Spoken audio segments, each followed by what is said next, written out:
You're listening to the Sports Scramble podcast, where four friends serve up a weekly plate of sports with a side of SEC bias.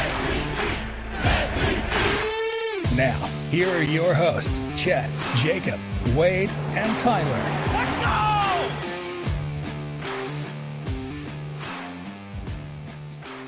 Welcome in, everybody, to another episode of the Sports Scramble podcast, Sunday afternoon edition. Middle of baseball regionals. I got to travel tomorrow, so we're fitting in a podcast where we can. We got the fearsome trio, myself, Wade, and Tyler. Jacob wasn't able to make it today.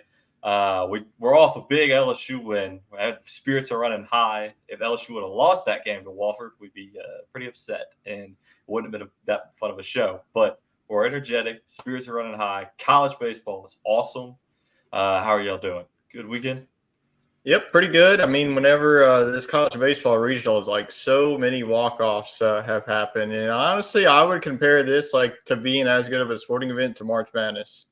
I was going to ask, what do y'all think is better, March Madness or college baseball? I think the pageantry is still there for March Madness, but here in the South, I mean, it's not too far off. I mean, think about it. We don't have near as many basketball teams to root for in March. So I think the whole region definitely rallies around college baseball. I would say Omaha specifically might top it for me, but I don't know if the whole month is there yet. Yeah, I think Omaha might be the best part, but hey, this round of 64 has been off to a hot start. I mean, we were just talking right before the show. You already got a national seed that's 2 in Q. Arizona's gone, which actually opens up the door for LSU if they can get it done against North Carolina. Down. I know. I might. I mean, I'll be in Houston all next week. Maybe I'll just continue. I'll hop on the jet, be there for the weekend, catch a super regional, and hop on home.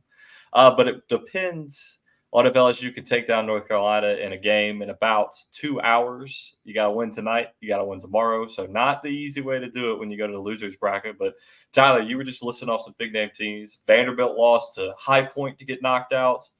Is Arkansas done, or they're in the losers bracket right now? They're in the losers bracket right now, but score update on them, they're down 5-1 in the bottom of the 6. So we have another national seed that's really on upset alert. I think that would be more surprise than Arizona, because if you watched my regional prediction show, I wasn't really too high on Arizona to begin with. I knew that they got the regional host just because of their regular season Pac-12 championship, and then they won the tournament championship. But West Virginia got his guy like J.J. Weatherholt. He's one of the best hitters in the country. So West Virginia's in the driver's seat. And then Dallas Baptist. I mean, Dallas Baptist, you saw what they did against Arizona, put up a 7 spot on them. So definitely not as surprising as Arkansas, especially losing last night whenever you had Hagen Smith on the mound. And it feels like every time that Hagen Smith steps on the bump in the regionals, he doesn't do so hot. Arkansas, their offense just disappeared all of a sudden. So if you're an Arkansas fan, definitely not pleased with how this team has performed in regionals as of late. Looking at some other teams that lost, Wake Forest, early preseason favorite to make it back to Omaha. They're out of the tournament. Alabama's out, another SEC team. I mentioned Vanderbilt. The state of Georgia just hates the military. They eliminated Army. Wade, you were just in the state of Georgia, so we'll talk about that in a second. Southern Miss comes out of an elimination game to put up a big win on Indiana. Is that who they played today? Indiana. Looking for some other big name teams, like you mentioned, Arizona. Let's see. I'm not seeing. Texas A&M took care of business against Texas in extra innings last night. So I mean, it's been a like you mentioned, a lot of walk-offs, a lot of extra innings, and now we got some elimination games going on right now. ECU getting it done in their elimination game. They're the host of that regional, so they were a bubble team. Mississippi State as well getting it done in their elimination game. Like I said, Southern Miss 15-3. So you've got some big games tonight. North Carolina, LSU, Southern Miss, Tennessee, Kentucky, Indiana State, NC State, James Madison. How about Tommy White getting a bunch of boos against North Carolina just because it's the same state he started his freshman career in? I mean, I just thought that was Bush League. Walks up, hits a line drive first at bat, and they all shut up after that. So But Wade, let's talk about your trip to Atlanta to see the Braves, and I think you caught a minor league game somewhere in Yes. there. Yeah. We went to South Carolina first, drove down through Florida, did the whole road trip thing, hit Buc-ee's, went to the beach for a couple days, had my sister's graduation. But in the midst of that, we caught a Charleston River Dogs game. They play right on the marsh there in Charleston. It's real scenic. We thought we were going to get to see Trey Morgan in action because it's the single A affiliate for the Tampa Bay Rays.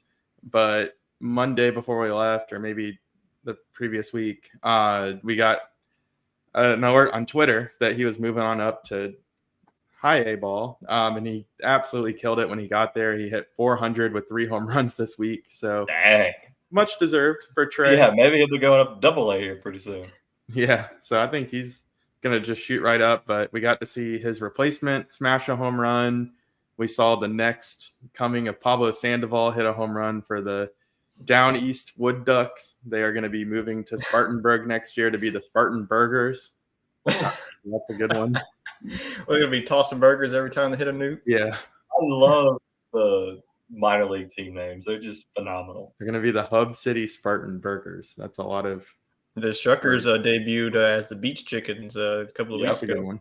Yeah, the Beach Chickens. But yeah, it was fun to see the difference between the minor league ballpark energy and then sitting at Truist Park just a few short days later, watching the Atlanta Braves take on the Washington Nationals. Fun fact, it's my third time seeing Atlanta and Washington play, and I think Atlanta's 1-2 in those games, so maybe I need to quit going to that matchup. Charlie Morton, old man, didn't like pitching in the sun. Braves should have known better. Got to see a lot of offense, though. There was 2 home runs, a few stolen bases. I think it was 8-6 overall. So you got to see we had really good seats in the shade, too. Yeah, it was the day after Acuna was out for the season. So we were upset that we didn't get to see Ronald, but Adam Duvall actually hit a home run in his place. So kind of picked up where he left off.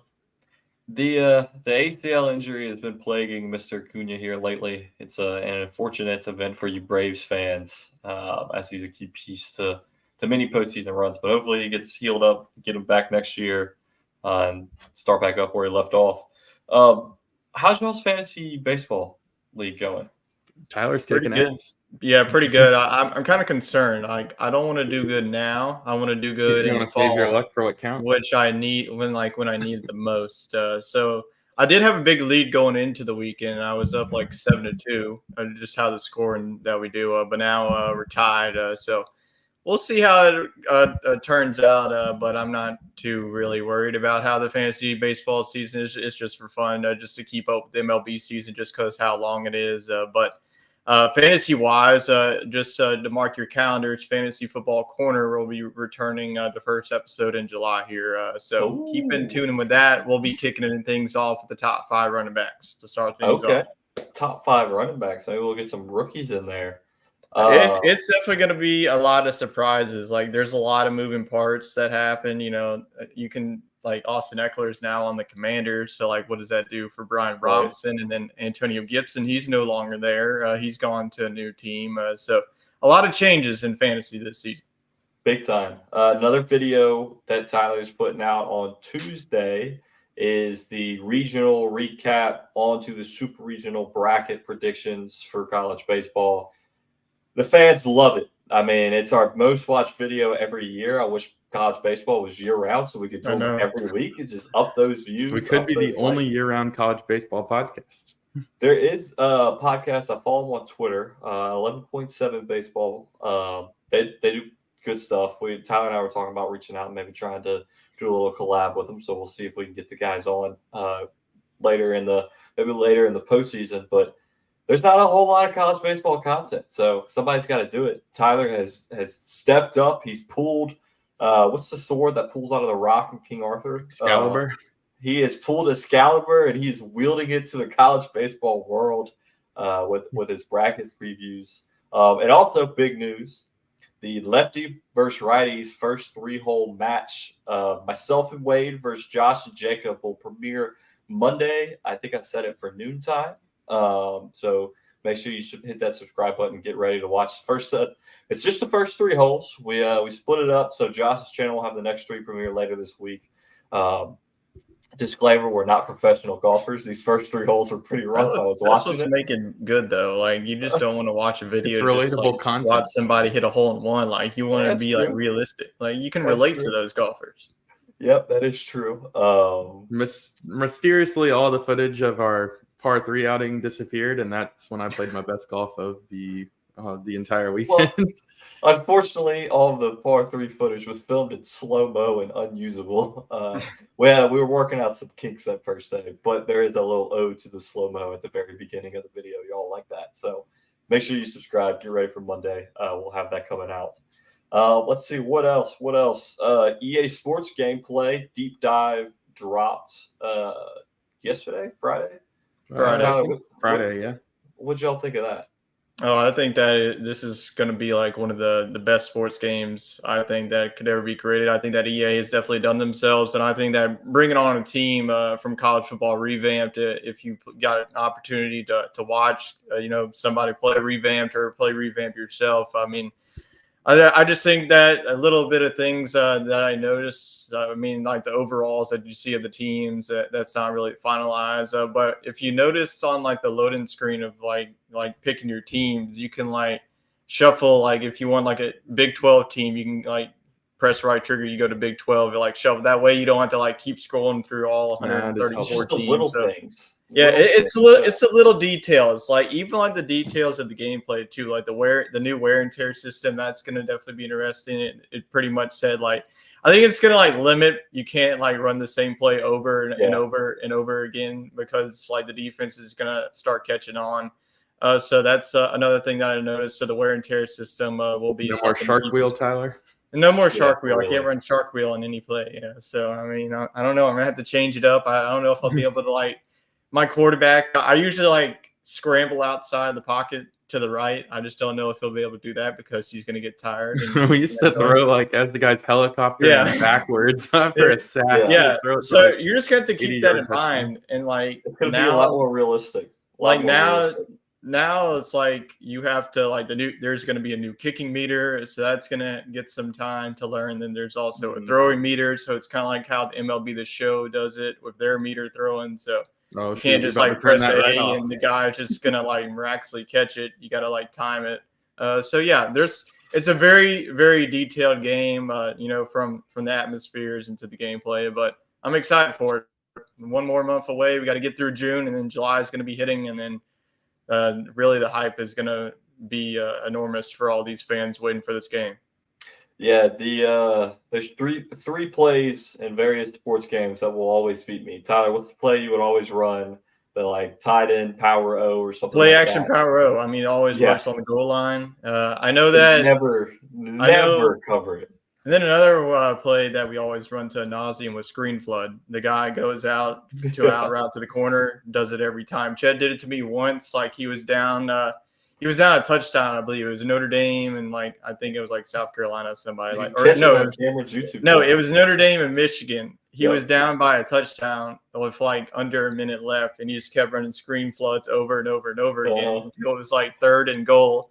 And he did it again in the end zone, and my dude picked it off, and I went ahead and won the game. So it really works every other time except for in the end zone. So yeah, you won't be able to run the same play all over again. The slot receiver runs like a 10-yard post route to the outside. 10-yard out route to the sideline. So every time you just got to time it right, and you can hit him on the run and get about 20, 25 yards. And I was just eating Tyler's lunch, and I tried it in the end zone, picked me off, no bueno. Cameron always runs a freaking halfback screen, and it gets me every time. And then the third play I was going to mention is actually in baseball. Tyler and I have been playing a lot of MLB The Show. The high fastball, I cannot lay off of it. I look like Tommy White going up there swinging at the first pitch. Like it's every time I'm swinging out of my shoes, and that's all he does. I get 2 strikes. Here's a high heater coming, and I never lay off of it.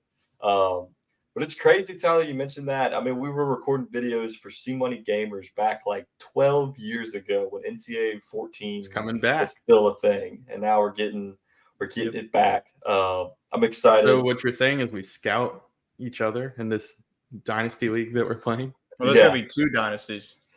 Yeah, so we were talking about that. We're going to do a dynasty like we were talking with the like Sun Belt Conference.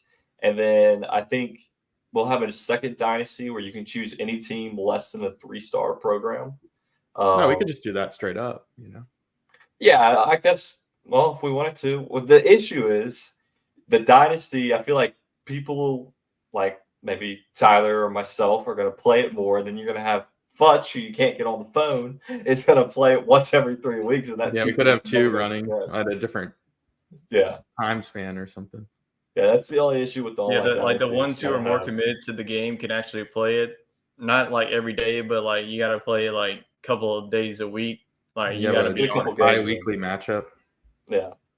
I'm trying to convince Chris to buy an Xbox so he can be in our thing, but he's right now on Team PlayStation. So everybody at Chris that we want him to be. Is there going to be cross compatibility? You can play against people, but not in. There will be cross play, but not for online dynasties. Man, that's whack. But I'm sure we have like 10 people with Xboxes.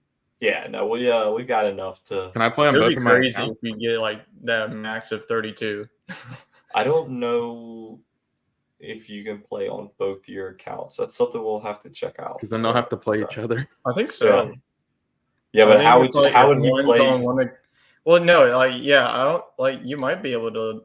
I don't know if it has like a split screen or not. Maybe you just have to pick go to 2 different conferences. That will probably work out. But as long as you're on different accounts, I mean, you should be able to. The only issue is if they ever line up against each other, it's one Xbox, and our dynasty would have to. You're just gonna have to sim it and let the computer decide the winner. Yeah, and then I get one team from there. Yep. The Dynasty Deep Dive is supposed to come out in a couple weeks. I think they're releasing another video. We need to do like a live reaction to it because I really thought about it. Let's do a draft, some like order of picking teams, like I don't know, some creative way. Your fantasy football rankings. There you go. That's how you pick them. How you finish. I saw somebody pay a cameo for John Gruden to rank the players' names by like the guys' names by their manliness, and then that was the order of who got to pick for fantasy football.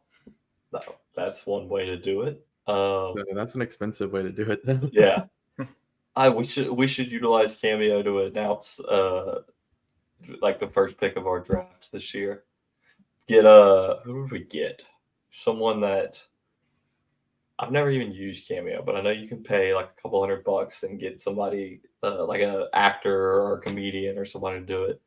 I don't even know who would be like Mel Kiper Jr. You think he's on Cameo? Get him to announce the first pick of our fantasy draft. Well, needless to say, it's what, July 17th? 19th. Well, it depends if you get the early access. If you get the early access, Xbox store actually says July 15th at 3. Ooh. So we'll see if that happens. If it is, I'll be there all night. Neil says Coach O should announce our draft. We probably don't even have to reach out to him on Cameo. We probably got somebody that can call him directly. Yeah, really. And we'll FaceTime him for the draft to have him announce it. That'd be let's have Neil call him. Leonard Fournette. I'll get a Big Mike to make some calls. We'll do it that way. See, that's what I miss about the live drafts of fantasy football. Like the live drafts, I enjoyed that. Like the Zoom ones just don't hit different. Like last year. Last year, I remember like Chris was in like the toughest position ever. Like he was locked out of his ESPN account, and he pretty much had to just tell us. And then he still made the playoffs. Like that's what we was like so like team. That was so like he should just win an award. Like the coach, like the manager of the year, just doing that, just like drafting a team blind and still making it to the playoffs. Okay, hear me out. We take our career winning percentage on ESPN. And that determines who gets to pick first in the college football draft. Then the reverse order of the standings is our draft order too.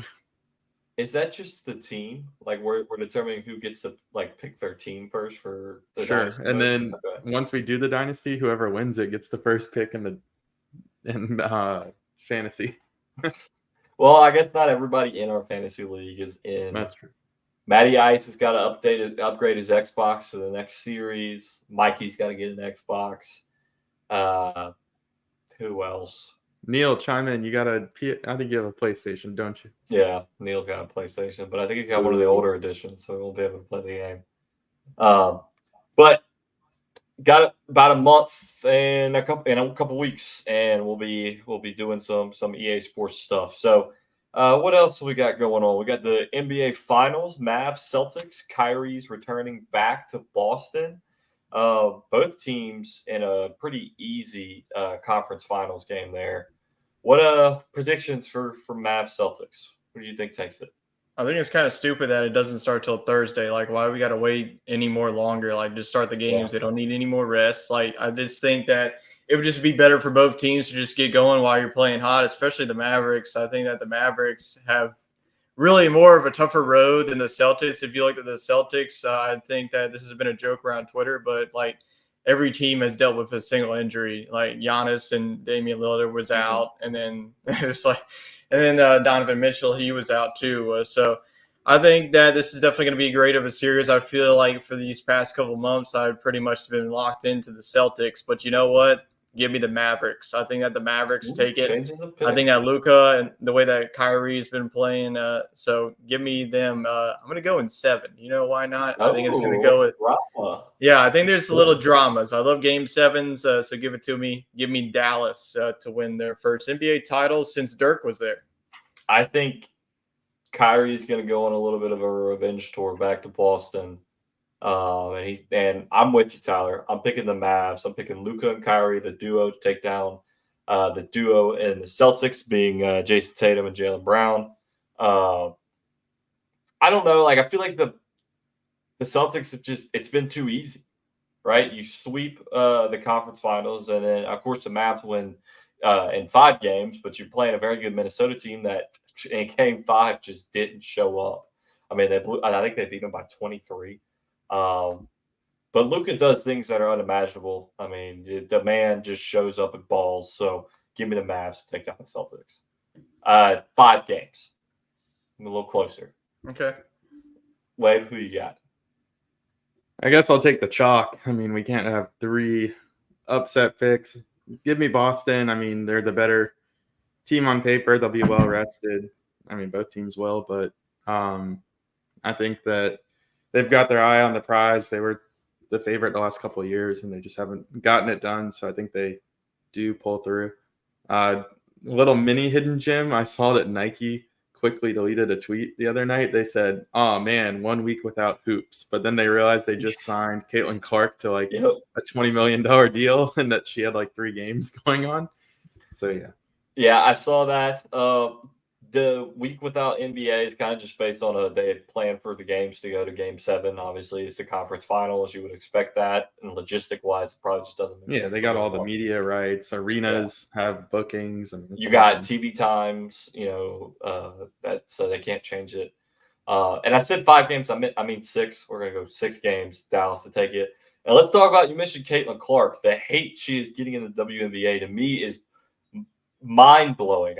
Obviously, we weren't huge fans of her in college, but the other players just, taking her out every chance they get. It's just hazing. It's gotten like past that to where they just straight up hate her. And it's like, she is doing so much more for your league than y'all have done. Oh, yeah, I don't agree with it. Like, I'm just saying that it's like, that's just, they envy her, I guess. I think it's jealousy. It's girls being jealous. Like, she's a rookie. Like, they've been like the veterans have been in the league, and it's like nobody gives a crap about the WNBA before that. And then Caitlin Clark, brings in all the college basketball fans that have followed her throughout her career. And then you have like yesterday's game, the Chicago Sky, we were pretty much playing dirty, and one player shoved her. I think the refs didn't eject her, and then after that they got fined. I think Angel Reese got fined like $1,000. So yesterday, you got fined for not talking to the media, which is stupid. Like, if you don't want to talk to the media, it's like whatever. But I just think that the hate is definitely overblown for Caitlin Clark. I think that just because she's a rookie and everybody else, it's like all these veterans, they're just not as good as her, so they're just going to push her around. And they went from flying commercial flights to their games and taking buses, so now they're flying private charter planes.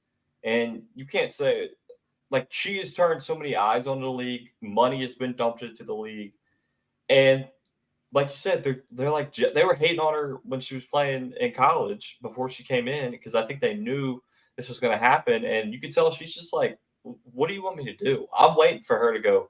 You know what? Screw all y'all. I'm not playing WNBA anymore. I'm going to go play in the Big Three with Ice Cube, make $5 million a season, and like just be done. Because like I said, I didn't love her in college, but especially because she played for Iowa. LSU, Iowa rivals in the postseason. But I do feel bad for her because she's just showing up trying to play basketball. It's not like she's trash talking anybody or just talking about them terrible in the media. She's just like, I'm here to play, and they're taking cheap shots on her. And also, after the game, they changed that foul to a flagrant 1. What the heck does that do? Like, okay, good. You changed it, but the girl's not ejected. I guess it could result in a fine. I don't know. I think the difference is like in a NFL or baseball, if there's like a hot shot rookie and they throw at them or they hit them late, like that's childish as well. That doesn't really like happen, But like you don't have a pitcher beaming a dude just because he's a rookie. Yeah, I mean, you see it with like Acuna and Tatis. Like some of the older guys didn't like it, but like that's the fact is like the NFL and the MLB are going to play on regardless of the hot shot rookie or the veteran. Like the league's going to be there because it's been there for 100 years. The WNBA is so fragile that like they need Caitlin Clark to keep it alive. Mm-hmm. Like these girls should be they should still be competitors, but they should be thankful that Caitlin Clark has brought publicity to the league to hopefully get them some bigger contracts. Exactly. Like, she has such a big say on the league right now. I mean, it's like if the entire NBA turned on LeBron, and even if they did, I think that NBA would still go on. But the WNBA, I mean, would it? I don't know. It's always like when Tiger came to the PGA Tour, and all of a sudden the purses double and triple for the amount of money that sponsors are putting into the PGA. Where it's like with WNBA, like I just said, they're flying private planes now, where they weren't taking commercial flights. Like little things like that she's bringing more eyes to the league. And shit, the three of us are sitting here talking about it. We wouldn't have been talking about the WNBA last year, no matter what was going on. No offense, I just don't watch the WNBA, right? And now I'm casually tuning into games to see her throw up shots from the logo, to see Angel Reese play, and stuff like that. Bad look for Angel Reese, though, too. Yeah, and celebrating with the girl that body checked her, not a great look, but it's no mystery that the two of them. Yeah, no surprise there.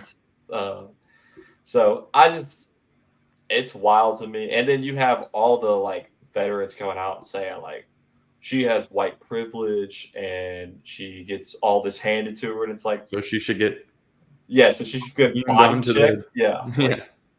Tell me where racism comes into that. So we're not going to talk about that because that could go down a big rabbit hole. If you want that, just turn on ESPN. Exactly.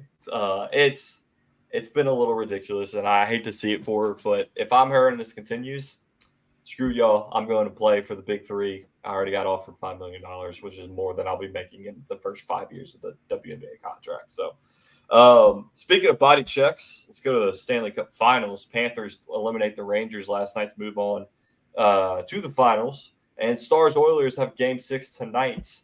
Who do you think takes it, Tyler?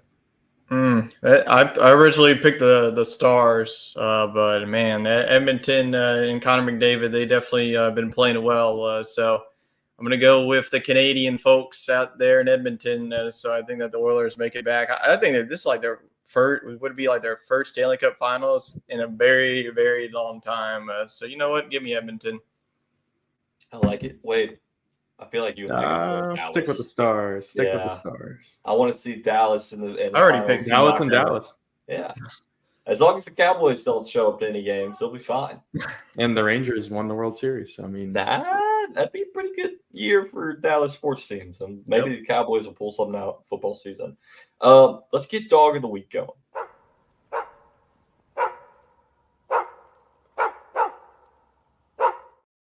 Everybody's favorite segment. Who got that dog in them? Wade, we're going to start with you. All right. I'm going to go with Corey Seager. He had a tough start to the season. The Rangers as a whole kind of started off sluggish, but they're on fire now.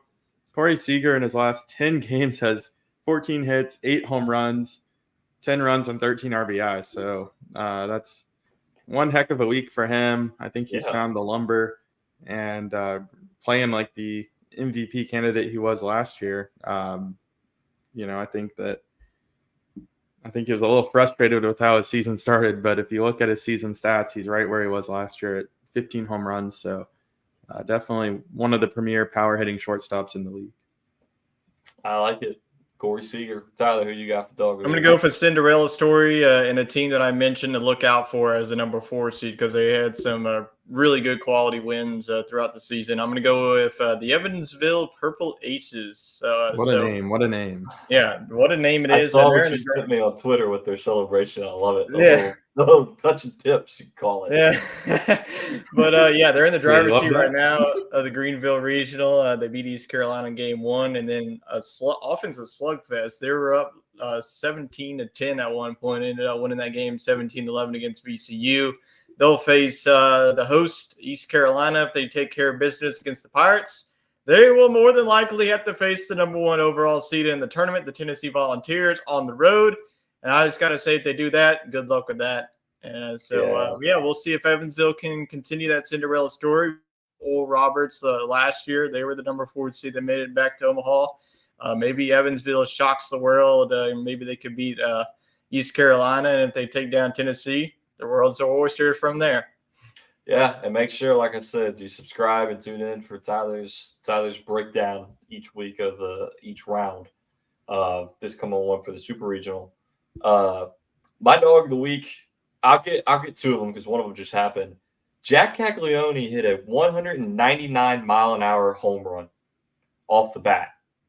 That's insane. Crazy. That is another in the rain delay. Tommy White, you think about his power, he's typically hitting like 112, 115 maybe. This man hit it 199 miles an hour. And he can throw it 100. I mean, that's pretty crazy. He's probably one of the people that can throw for 300 miles an hour. Okay, hold on. 119 miles an hour. Yeah, I was about to say 199. I saw the tweet though. I saw the 199. I saw the tweet too, and my jaw hit the floor. I was like, 199? That's not even possible. Yeah, 119. That's like a perfect. Okay, they got to edit that. You can't be posting that. I guess his home run caused this lightning delay because they're in delay right now. Messing with that on Twitter though, because one of those accounts tweeted that he hit a home run in his final at bat as a Florida Gator. Yeah, it's the 11.7. It's the 11.7 guys, and we're just shouting out. Man, they just don't have the good info for that. They try to get those tweets out a little too fast. You got to take a second, double check. Yeah. So my actual dog of the week. So that disqualifies him? Yeah, he's done. Sorry, 119 is not that. 119 not good enough. Not good enough. Got to get to 199 next time. Playing on the Champions Tour, Bernhard Longer tears his Achilles 4 months ago. Okay, you remember? I mean, Aaron Rodgers tears his Achilles, and he's got some crazy voodoo medicine to get him back ready. I did hear something a couple weeks ago that Longer met with Rodgers to learn about how did he recover so quickly. Well, 4 months now have gone by since his Achilles tear. Bernhard's back on the course, which Champions Tour, they get to ride the cart. They don't have to walk. Shoots a 63 in his opening round. And he's now, last I checked, he was leading the tournament, getting ready for a win here on Sunday. So next time anybody tears their Achilles, the new deadline is go talk to Aaron Rodgers. You should be back in 4 months. So we don't want to hear any excuses because that was quite the turnaround there. Let's see, what else do we got on this? Like you could say, not so highly sports weekend besides obviously the regional play. Did y'all see that there's a new, I don't know if it's a law or ruling, something with Title IX. I don't really understand it completely, but I've been reading Ross Dellinger's articles about where the schools will now be allowed to pay the athletes directly for NIL money. I mean, it's just another way to write a rule that's already been written, kind of like when NIL started, it just put it out in public. That's all these collectives really are. I think we're kind of past that point now in the sport, whether it's for good or for bad. But maybe it will lead to some sort of regulation on how much and when they get the money, I would like to see some sort of like incentive-based program, or you have to stay at the school, 2 years, kind of like a 401k Right. vesting option. Like You get it in at the real end of the world. year. Like you play your season and then you get it. Well, you had the cat from Georgia who was promised money by Billy Napier at Florida, and like he's suing him for like $13 million because he didn't get his money. It's And like, now dude, he's you just didn't getting even the same money from Georgia. you didn't even play here. Like, why? What? That doesn't make any sense. What is this lawsuit where he says, did he ever commit to Florida? He was committed to Florida, Yeah, right? he's committed to like 3 different places. And then he went to Yeah. Arizona State, and then he's back at Georgia now? Yeah, so like He he got never actually that played much. at Florida. No, Like- he backed out because of the Because of Billy Napier got hired there. because the promise got dropped, and then he was like, well, now I'm going to go to this other place, but then Arizona didn't have as much money on the table, so now he goes to Georgia. If we're going to be hearing about you suing people for $8 million, He's going to be sitting on the bench starting anyways. I mean, Carson Beck, he's going to It doesn't just make ride any the sense. time. It does. These NIL deals should be contingent on you playing for the school. You should not say, "Hey, here's $1 There million." should be different tiers of NIL. It doesn't. It doesn't make any sense to me how these. Like if how you they barely like- see the field, like you shouldn't be making that much money as like Yeah. the Travis Hunters and the Shadur Sanders of the world. Well, and I think that's where these colleges directly playing them, because they're trying to limit the influence that the collectives have, because the collectives are just dumping money and there's like no regulation. I think the colleges coming from a college is almost like the salary cap. They will have a limit as to how much they can. And we talked about it in Wow. nauseam on the show. The NCAA needs to set limitations. Will they? Nope, because they don't know what day and what's how going do you on. walk it back? I mean, you can't. Right, that's the issue. Yeah, you can't. Like NIL Like, would is you here. do so I your don't job know if I said, "Oh, sorry, we're only going to pay you half of what you've been getting paid"? No, you would go find somewhere that would pay you what you're making. Exactly. Yep. It's done. It's over. They didn't control it when it happened, and it's only Maybe gonna that's spread. why they're not doing NIL and dynasty mode in the game I because it's so wish damn it's complicated.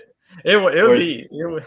You drive down the road to meet with the The local transfer lawyer. portal is going to be get interesting though. the how they billboard do it, put like, up with your face You on just it. like, ooh, look at us! I have this 90 overall quarterback, and then the next day that you play like Wyoming, he could be gone. Well, Tyler, I swear, if you tamper with my freaking 4-star No, yo, we quarterback, got to set I'm rules on that. driving We to can't be Nichols and we I'm can't gonna be beat stealing your each ass. other's player. You can steal somebody else's, but if it like from a CPUs, but you can't do that from like player to player. No, I You think got- we should leave it. If you can Really? steal each other's players, then it's all fair game. I mean, it's only going to be happens. off of performance. Like, it's not if we're all at a lower level school, like, and Tyler's quarterback wins the Heisman, he's not going to transfer to Troy or something like. I he's do gonna think that if transfer like they don't get to enough Alabama. playing time, they're going to get pissed and they're going to enter the transfer portal. What's more likely to happen is one of our good players is going to leave for like LSU or something. Yeah, we're I gonna. know. we're gonna See, blow up yeah, this that's what's going to program. be a problem about being able to start in the small school. Yeah. Yeah. I might take the Dabo Sweeney approach. No transfer portals. I'm going with the guys that are committed out of high school. And that's Can we it. just Yeah, move is that going Clemson to into actually the be Sun like a Belt? setting if you take over Clemson? Like you decide the transfer portal is going to be closed. Yeah. No, I mean, we've talked about it a lot. It is very, very Wild West is always the comparison. And now I think the more laws they pass as this goes into Title IX, and now I read something they're saying that the men's programs will get like 60% more than the women's programs, and now the women's programs are pissed, and there's no way to make anyone happy. Everyone wants equal pay. I think it That's should been going be. on for years. I think we got What's- as close to equality as we'll ever get with women's basketball this year. I mean, it was Yeah. very popular.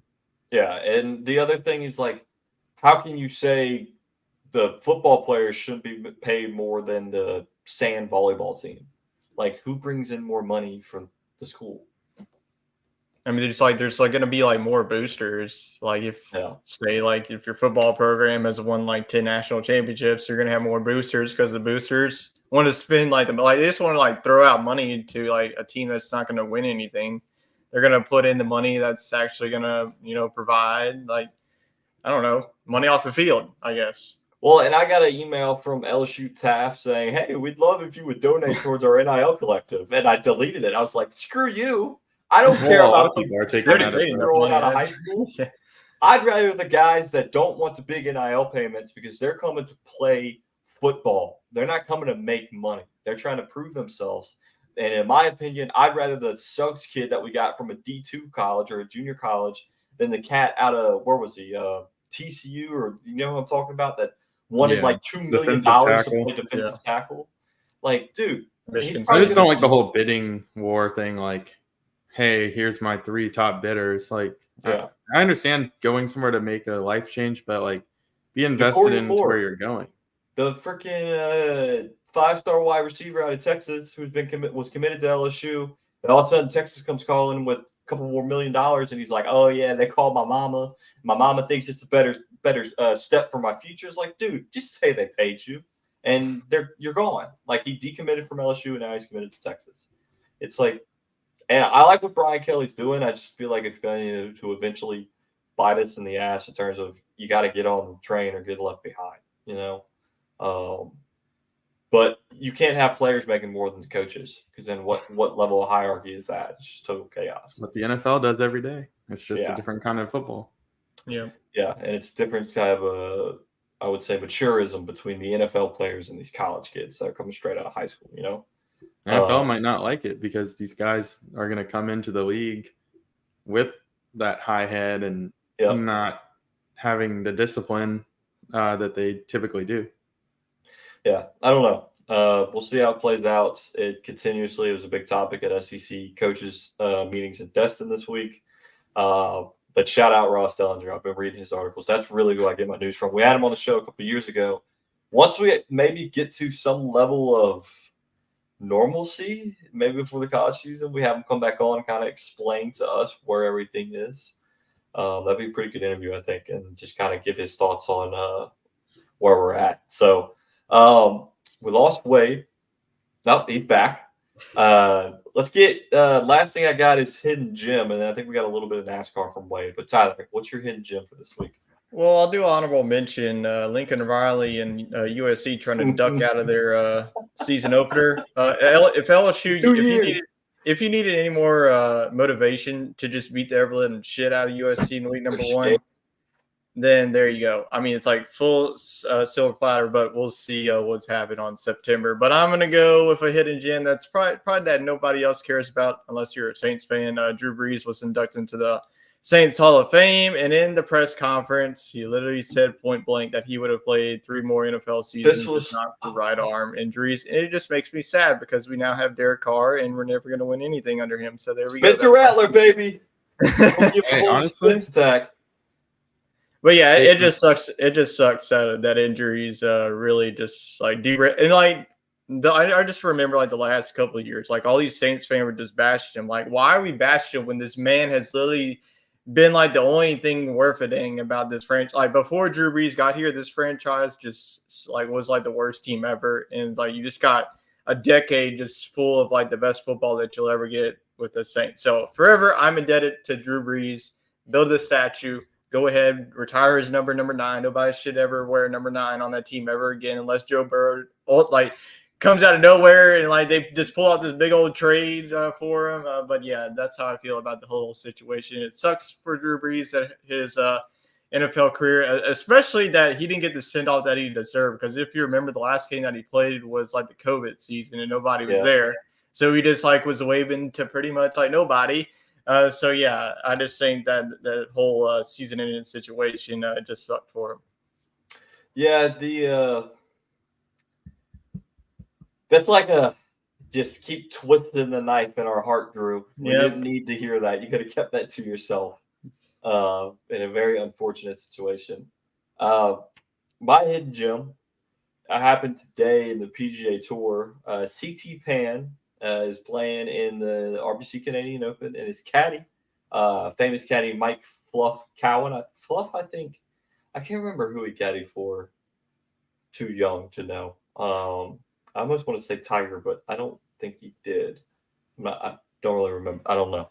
Well, he's caddying for CT currently.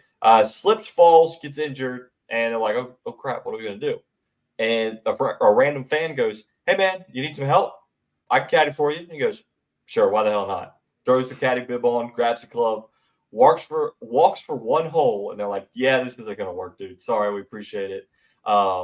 Another fan, I thought it was another fan. Turns out it's somebody from the actual course, a caddy that works at the course, came out. He caddied for a couple holes. Then his wife shows up, says, "Hey, I'll caddy for you," because apparently she used to caddy for him back in the Corn Ferry days. So she grabs the bag, and then while all this is happening, one of the players that missed the cut, that's from Canada, the caddy that he has lives next to the golf course. He's watching it on TV, so he hops in his car and he drives over, and he knows CT Pan. Says, "Hey man, I'll caddy for you. We'll make sure everything's fine." So he throws the bag on and then finished the round. So he had 4 caddies in the middle of his round. Let me see if I can tell you what he shot. Neil confirmed he did caddy for Tiger. Look at Neil with the golf knowledge. Not just a NASCAR guy. He's versatile. Yes, very versatile. CT Pan. Skip this ad. I need to search, please. This guy. I mean, the guy comes out of the he caddies for 2 holes. He's wearing a Masters T-shirt. Just an all-around good guy coming out and helping him out. If I could search, I'll tell you what he finished. Let's see. Pan. He finished on the round 1 under, total 3 under, tied for 35th. So not bad for 4 caddies on the day. Shot a 69 today. So pretty good for old CT. But Wade, what do you got for Hinge? All right, I'm gonna cross many borders here, different sports, into TMZ world. So we don't know if this is true or not because it's from a unreliable source that runs a football account here on Twitter. It got sold a couple of years ago, but it says that Hayden Hopkins, which is rumored to be the Raiders owner Mark Davis's fiance, girlfriend, something. She's our age. She's 26. Mark is like 76. Yeah. So it's already very odd to begin with. Bowl cut. Yep, he's got the Dumb and Dumber haircut. It says that he gave permission to her to have a baby with a much younger man. And, you get it. He's 50 years older. Whatever. It's just an odd situation. But that guy happened to be Joey Gallo from the Washington Nationals, who I got to see play just a week ago. And he's just not some high profile celebrity that you would think that you would seek out if you're trying to, I don't know, fame hop or whatever this is all about. But now we're being told that maybe she's not dating Mark Davis at all, or maybe she's not even pregnant at all. She came out and said that has no relationship with Mark Davis. Okay. And that her and Joey are happy and expecting their first child together. All right. So but the whole storyline that developed on Twitter over the week was one of the wildest things I think I've ever read. Yeah, just you couldn't see the connections. How is that connected? Well, and I'm looking at Mark Davis, right? I'm looking at what's her name? Hayden Hopkins. I'm looking at Hayden Hopkins, and I'm like, this money. I mean, maybe what's his money, but that's paying me a lot of money to I mean, no offense, Mark Davis, but you're not the best looking guy. You're also safe. Yeah, but he owns an NFL team in Vegas. That's true. That is true. That one, that was a head scratcher. Well, now it's just a head scratcher that she's with the guy who leads baseball in strikeouts and has more strikeouts than hits this year. I mean, come on. Maybe he's not very good virtually either. He can't hit shit. maybe he's a good guy off the field, treats her right. He's actually an LSU guy. He was committed here and then went pro before he could get to college. But didn't need him. When was he how old did he get drafted? What was the year? Yeah, he was probably high school class of 2012. I need to see what year that he got drafted.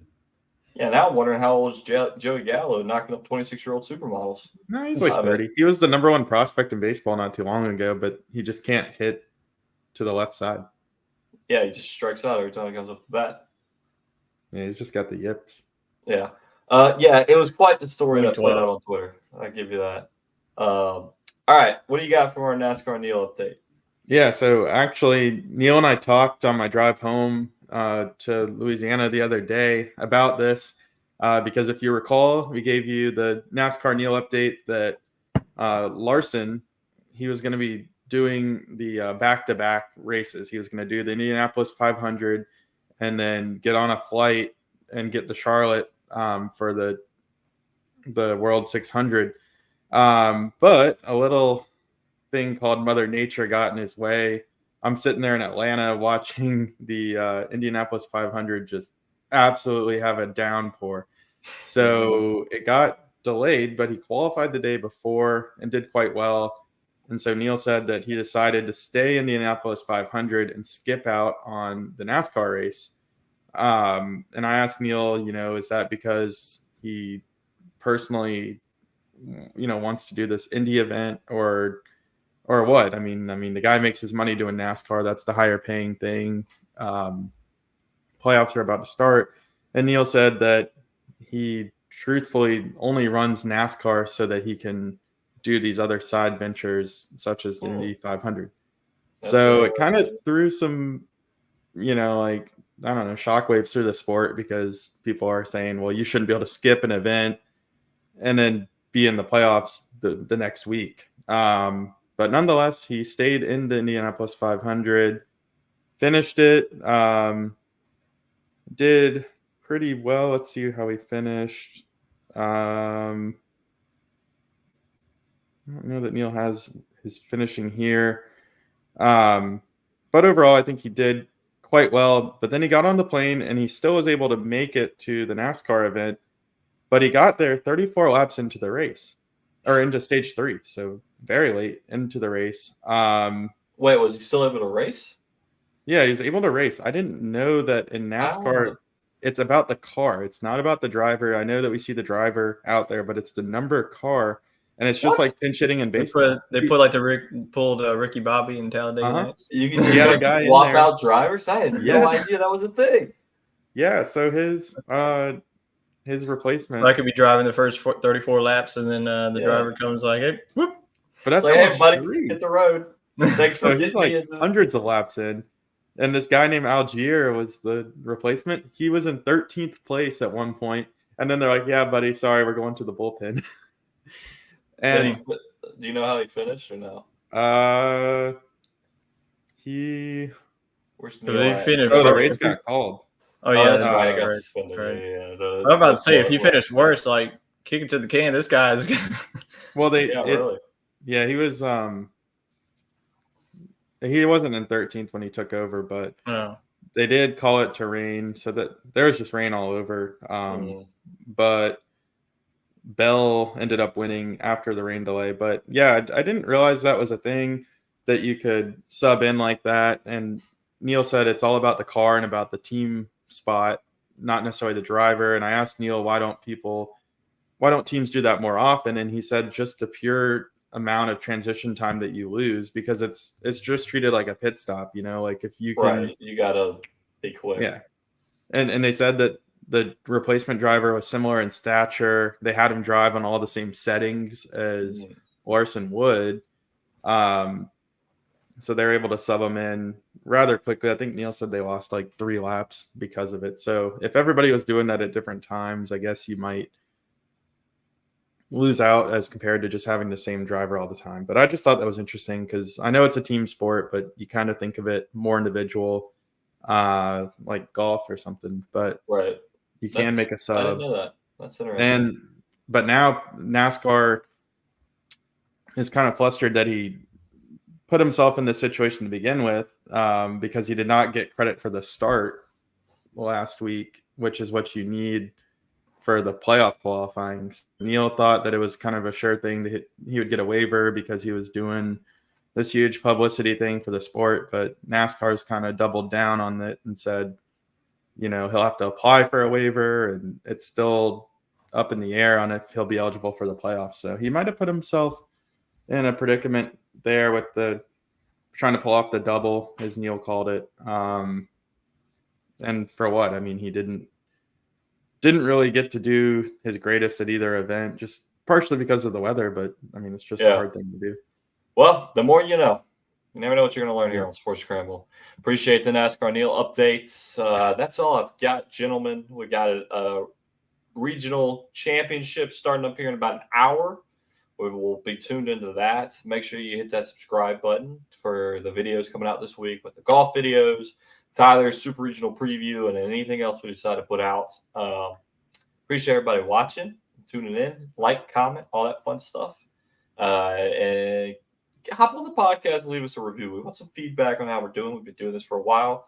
Any constructive criticism is great. If you tell us to stop making content, like that one loser that told Tyler, we're going to deport your ass back to Mexico. So we don't want any hate. But we appreciate the reviews and stuff. So, all right. Wade, Tyler, it's been fun. I'll see y'all next week. Appreciate everybody tuning in.